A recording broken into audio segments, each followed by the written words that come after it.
नमस्कार दोस्तों, स्वागत है आप सभी का आपके अपने YouTube चैनल पर। दोस्तों, हमेशा इस बात का विशेष ध्यान रखिएगा कि किसी भी प्रकार से जाने अनजाने में आप किसी भी सांप या नाग नागिन को चोट ना पहुंचाएं, क्योंकि हमारी एक गलती हमारे ऊपर बहुत भारी पड़ सकती है। नाग हो या नागिन, ये सभी महादेव शिव के गहने हैं।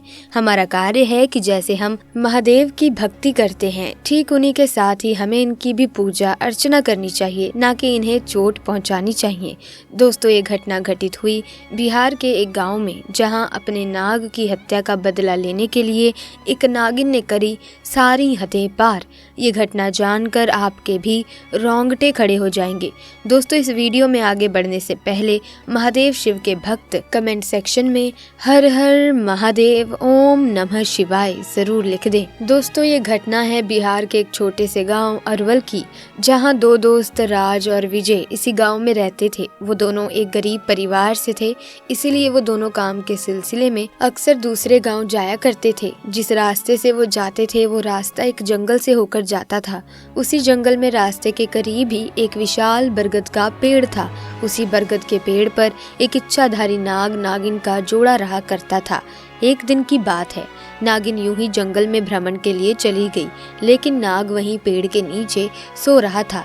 जब राज और विजय शाम को उसी रास्ते से अपने घर आ रहे थे जहां वो बरगद का पेड़ था, उस समय वहां थोड़ा अंधेरा था, तो अचानक उन दोनों की नजर उस नाग पर पड़ गई। पैरों की आहट से नाग नींद से जाग जाता है और अपनी सुरक्षा के लिए अपना फन उठाकर फुफकारने लगता है।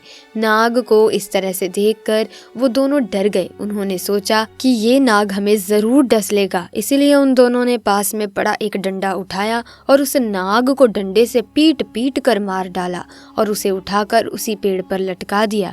और यही उन दोनों की सबसे बड़ी गलती थी। जब दोनों को पता चला कि ये कोई साधारण नाग नहीं, बल्कि ये तो एक इच्छाधारी नाग है, तो जल्दी से दोनों अपने घर की तरफ भागे। इधर जब इच्छाधारी नागिन वापस उसी पेड़ के पास आई और अपने मृत नाग को पेड़ के ऊपर लटका हुआ देखा, तो उसे देखकर वो बेसुध हो गई और उसने अपने नाग की आंखों में उसके कातिलों को भी देख लिया था।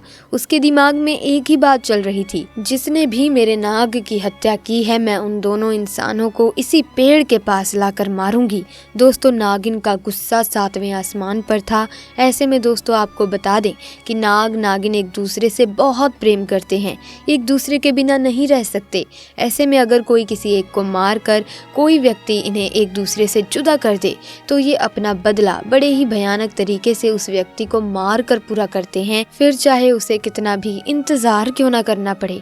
ऐसे में उसने बहुत सालों तक उसी पेड़ पर रहकर अपने नाग के कातिलों का इंतजार किया, परंतु राज और विजय ने उस घटना के बाद से उस स्थान से निकलना ही बंद कर दिया था।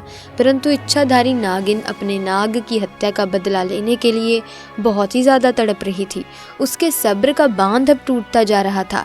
उसने निश्चित किया कि अब मैं गांव में जाकर ही उन दोनों हथियारों से बदला लूंगी। उसने एक बहुत ही सुंदर कन्या का रूप बनाया और भेष बदलकर उसी गांव में पहुंच गई जहां राज और विजय रहते थे।